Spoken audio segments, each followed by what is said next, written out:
Fast from the soul. Not for show, but for justice, charity, and holiness. When the bridegroom is taken away, then they will fast. Are these the things God is trying to tell us, not only through His teachings, but through light, His presence, and even in the silence of our souls? Let us listen with our hearts, for sometimes the voice of God doesn't thunder, but whispers gently, guiding us back to the light of truth and true love. Welcome to our channel. The Word of God for everyone.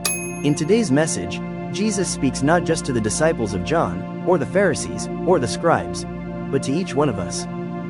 He reveals that true fasting is not about outward appearances. It is not about wearing sorrow like a costume, or performing holiness for the world to see. True fasting comes from the soul.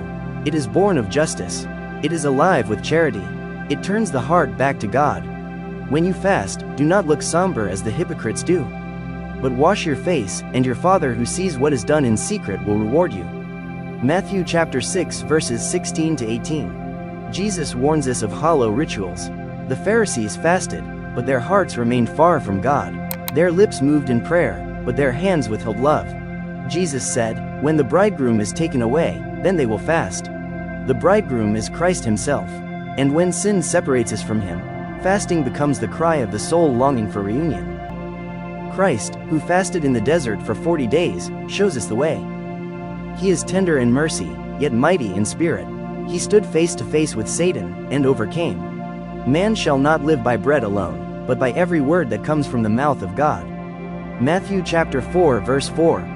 This is the fast God desires, to turn from sin, to break the chains of passion, to live in holiness, not just with our mouths, but with our hearts.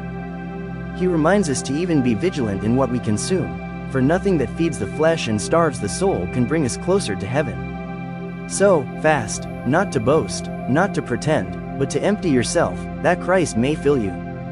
Psalm chapter 51 verse 10 said, "Create in me a clean heart, O God, and renew a right spirit within me."